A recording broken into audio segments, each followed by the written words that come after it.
Hello friends, welcome to Secret of Samuel. இன்னைக்கு நம்ம ஒரு சூப்பரான சிக்கன் கட்லெட் எப்படி செய்யலாம் அப்படின்னு பார்க்க போறோம். இது வந்து குழந்தைங்களுக்கு மட்டும் இல்ல, பெரியவங்களுக்கு மட்டும் இல்ல, எல்லாத்துக்குமே ரொம்ப ரொம்ப பிடிச்ச ஒரு டிஷ். சரி வாங்க இந்த சிக்கன் கட்லெட் எப்படி செய்யலாம் அப்படின்னு பார்க்கலாம். சிக்கன் கட்லெட்காக இந்த மாதிரி போன்லெஸ் சிக்கன் பீசஸாக எடுத்து வச்சிருக்கேன். இது வந்து ஒரு 200 கிராம் இருக்கும். நீங்கள் பிரெஸ்ட் பீஸ்லேருந்து எடுத்துக்கலாம், இல்லைனா லெக் பீஸ்லேருந்து கூட எடுத்துக்கலாம். இதில் வந்து ரெண்டும் மிக்ஸ் ஆகி இருக்குது, பிரெஸ்ட் அண்ட் லெக் ரெண்டுமே இருக்குது இதில். இப்போ இதை கிரைண்ட் பண்ணிக்கலாம். நம்ம இந்த சிக்கனை வந்து மிக்சியில் போட்டுட்டேன். இப்போ இதை அரைச்சி எடுத்துக்கலாம். சிக்கன் இந்த மாதிரி நல்லா நைஸாக அரைச்சி எடுத்துக்கோங்க. இந்த மாதிரி சாஃப்டாக கடாயில் ஒரு டேபிள் ஸ்பூன் அளவுக்கு எண்ணெய் விட்டுருக்கேன். இப்போ எண்ணெய் கொஞ்சம் காயட்டும். எண்ணெய் சூடாயிடுச்சு. இதில் வந்து நான் ஒரு 1.5 வெங்காயம் அரிஞ்சு வச்சுருக்கேன். இதுலேருந்து கொஞ்சம் வெங்காயத்தை வந்து இப்படியே பச்சையாக வச்சுக்கோங்க. இதெல்லாம் இப்போ மீதி வெங்காயத்தை இதில் தாளிச்சு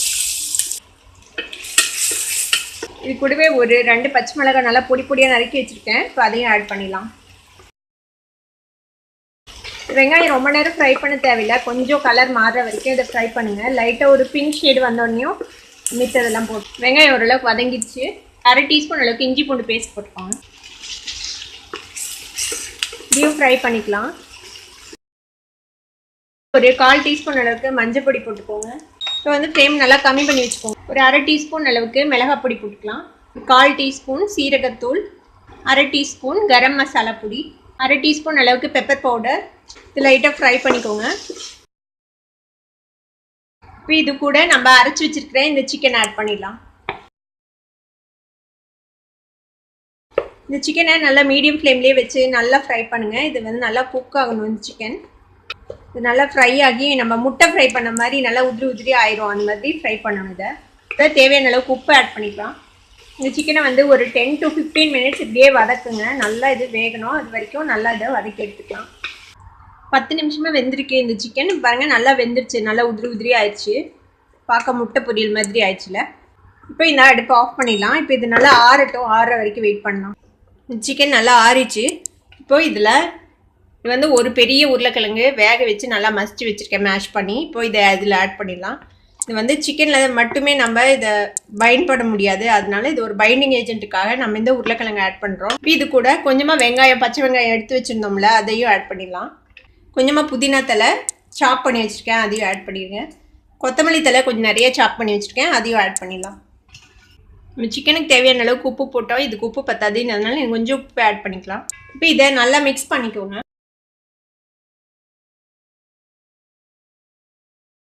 இந்த மாதிரி நல்லா மிக்ஸ் பண்ணி வச்சுக்கோங்க.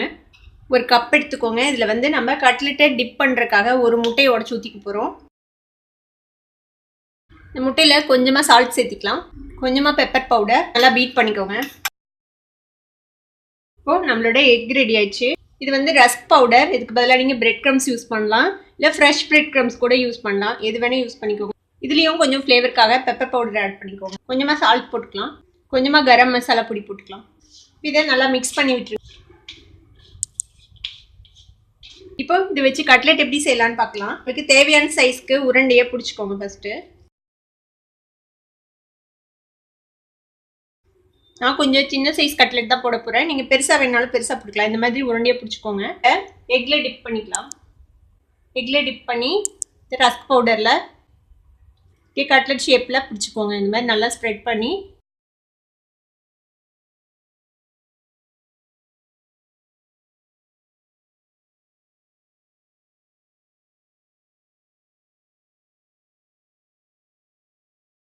நம்மளோட ஒரு கட்லெட் ரெடி ஆயிடுச்சு. பாருங்க, இதே மாதிரி எல்லா கட்லெட்டையும் நம்ம ரெடி பண்ணி வச்சுக்க போகிறோம். எல்லா சிக்கன் கலவையும் இந்த மாதிரி கட்லெட்ஸாக பிடிச்சி வச்சு 200 கிராம்ஸாக சிக்கன் இருந்துச்சு. இதுலேருந்தே குட்டி குட்டி கட்லெட்டாக ஒரு 12 கட்லெட் அளவுக்கு இருக்குது. நீங்கள் பெருசாக பிடிச்சிங்கனாலும் ஒரு 8 கட்லெட் வரும் இந்த அளவுக்கு. இப்போ கடாயில் எண்ணெய் வச்சுருக்கேன், இதை டீப் ஃப்ரை பண்ணுறதுக்காக. நீங்கள் இதை டீப் ஃப்ரையும் பண்ணலாம், ஷாலோ ஃப்ரையும் பண்ணலாம். இன்றைக்கி நான் டீப் ஃப்ரை பண்ண போகிறேன். எண்ணெய் சூடாயிடுச்சு. இப்போது மீடியம் ஹீட்டில் வச்சுக்கோங்க. எண்ணெய் ஹீட் ஆனதுக்கப்புறம் இப்போ இதில் ஒன்றா நம்ம கட்லெட்டை போட்டலாம். எண்ணெயில் பொரிக்கும் போது ரொம்ப டம்ப் பண்ணாதீங்க. கட்லெட்டை எவ்வளோ பிடிக்குதோ அந்தளவு மட்டும் போடுங்க. நான் இப்போது 4 கட்லெட் மட்டும் போட போகிறேன். இதில் குக் ஆகிறதுக்கு எதுவும் இல்லை, நம்ம கலர் சேஞ்ச் ஆனால் எடுத்துடலாம். இதை அப்படியே டர்ன் பண்ணி விடுங்க. அதுங்காமல்